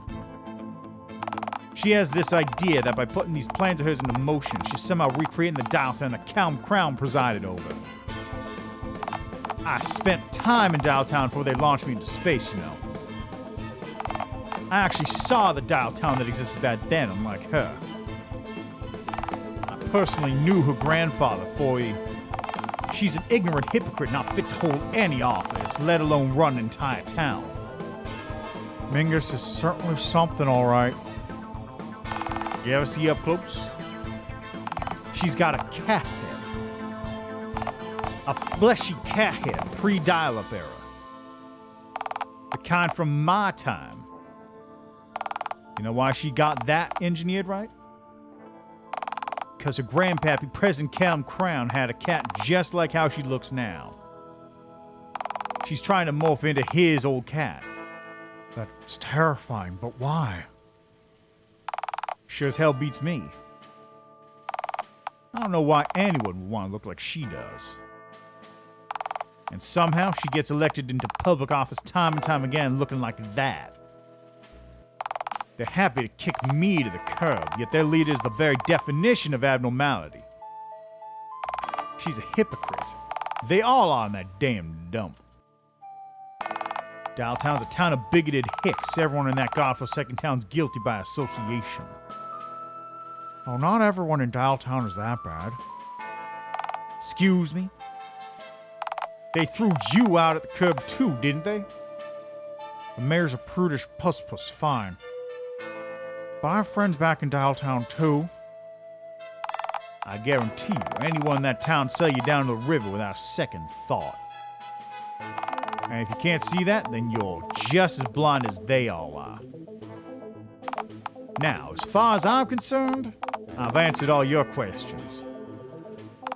I think you imposed on me and taken advantage of my hospitality for long enough. You should leave. But I don't want to go. My land, my rules, partner. I'll let you ask your questions. Now, move on. I got things to do. Yeah, like what? Stewing in your own bitterness? You don't know how long I've been here. I had to leave my whole life behind twice. Then again, being cast out of that bigoted town was probably a blessing in disguise for the both of us. I don't want to be alone. And I don't want company, so I suppose we're at an impasse, partner. Oh, wait, except we ain't, because I got a gun. So get out. Move on. I'll find a better cesspit to squat in. And get yourself the hell out of mine. I don't know where to go. Follow the perimeter of the town till you find the freeway and hitchhike like literally any direction. The further you get away from Dialtown, the better. Don't make the mistake of settling too close to town like I did. You'll have to put up with visitors like you showing up every now and again. Wait, have others come by here? No one nearly as annoyingly persistent as you. There's a shepherd who lives 8 or so miles down the road, but he knows how to keep his distance on account of the signs. Shouldn't stop you, though. Right, signs can't stop me because I can't read! Knew I should have gone all out, stuck a head on a spike out front. Alright, I'll cut you a deal, partner. I'm willing to let you stay on my land if you want. But only from the chin up and at the end of a wooden stick. Would I be alright? You'd be dead. Yeah, but would I be okay?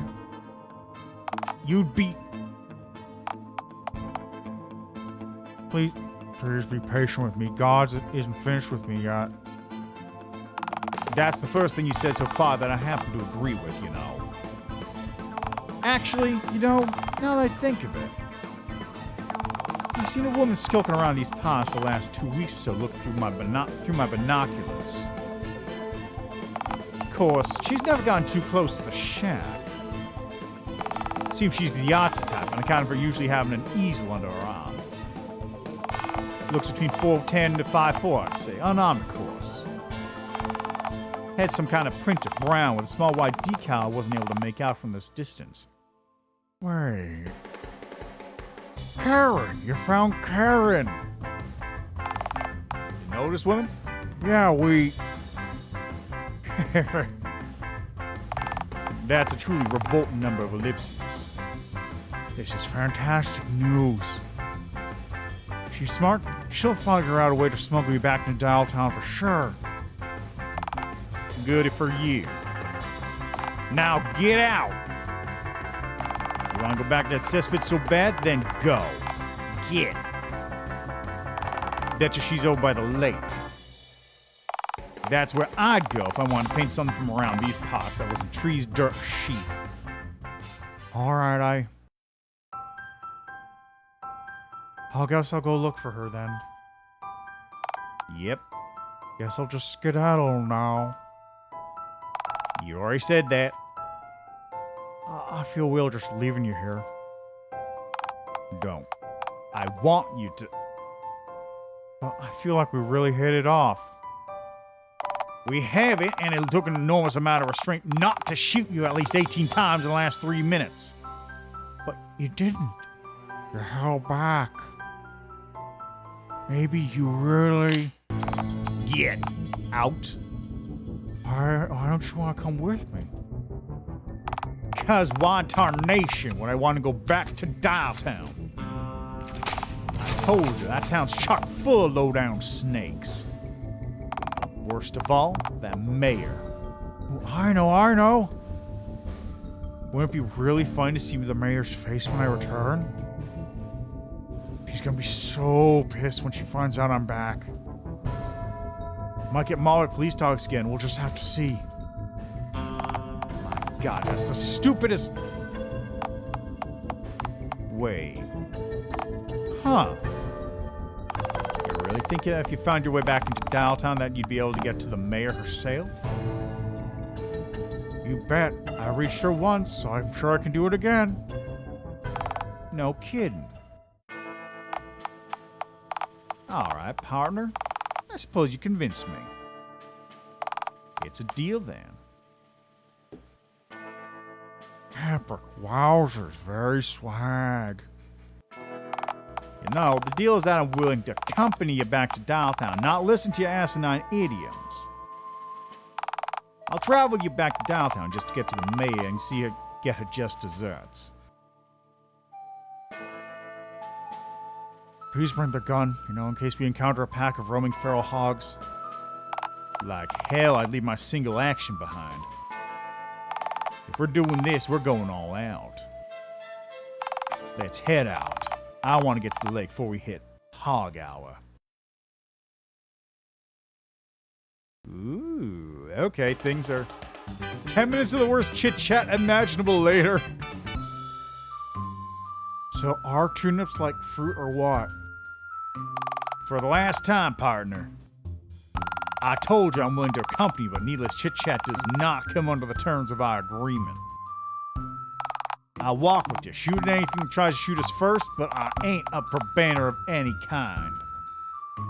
This will be the last turnip-related question, I promise. You said that 3 times already, partner. No more.